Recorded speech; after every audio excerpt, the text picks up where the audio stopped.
Greetings, everyone. I'm Jasmine Haynes, and I'm here with our Episcopal leader, Bishop James E. Swanson, Sr. Bishop Swanson, thank you so much for being with us here today. You're welcome. Good to be here. Bishop Swanson, after the conclusion of the special session of General Conference, you went to all 11 districts in the Mississippi Conference in a matter of 2 weeks.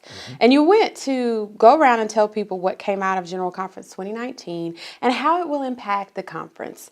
We know that the Council of Bishops supported the One Church plan, and there were bishops across the connection who individually and publicly supported one plan over another. For those who don't know what you shared at the district gatherings, I want to start by asking you one of the questions that you probably got the most, and that is, why did you choose not to take a position or support a plan? Well, that's very simple. Not really simple, but simple for me to answer because I've talked about it 11 times and really even before. First of all, let me just answer one other question that precedes that, and that is the fact that the Council of Bishops, in essence, did not really support the One Church plan. Okay. And the reason why I say that is that what the Council of Bishops actually did was they presented all three plans for the General Conference delegates to look at. And they added the caveat. When I say they, the majority of the Council of Bishops, and added the caveat that the majority of the bishops had a preference for the One Church plan. Now that went out in a kind of a spin that the majority of the bishops, or that the bishops, everybody kept saying that, supported the One Church plan. And when you say majority, that means that 50% plus one at least supported, which meant that there were many other bishops who did not. So I just really want people to understand that. I decided, because early on our position in the Council of Bishops was not to support any one of the plans. But I prayed about it and even went off on a 3-day spiritual retreat to search my heart and soul as to not so much the plans, but what is it that I could give my heart and my soul to. And while I was away, I also went back and reread all three plans because I wanted to understand what it was that I was supporting, if I did support.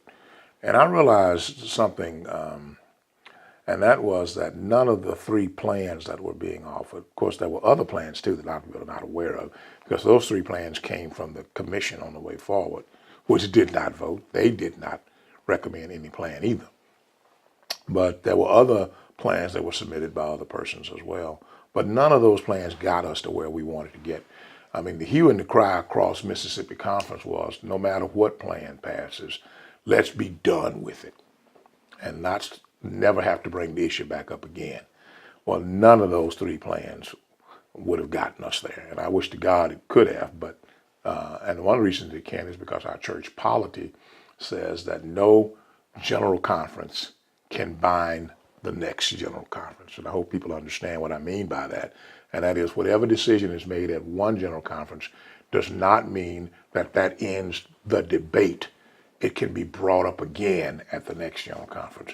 And so I knew no matter which one of the plans would be enacted, we would be right back at the table again come 2020. Right. And I know everybody wanted that to be over with. So I knew neither one of those plans could do that. Secondly, I also knew that after General Conference 2019 was over, that we still had to be the church. Everybody seemed to be putting everything on hold. I wasn't. And many of our leaders were not across Mississippi. We were planning for what comes after that General Conference session of 2019 was over. And so I knew that I was still going to have to be the chief pastor for everybody in Mississippi, regardless to which plan they supported. And I really did believe in my heart, and I still believe in my heart today, that if I would have made any choice of any plan known as far as I was concerned, that would have put me in a position of not being able to be trusted by certain portions of the conference to be their pastor. and I needed to be pastor more than I needed to choose a plan. And so that was there's a second reason why I decided not to support any one of the plans, because I felt it would put me in a place where I could not truly be trusted to be the pastor of everybody, because I knew another day was coming, and that day was going to be the day after General Conference. So I chose to do that, and I stick by that particular decision, not to support any of them, because I didn't think they would get us to where we really needed to be.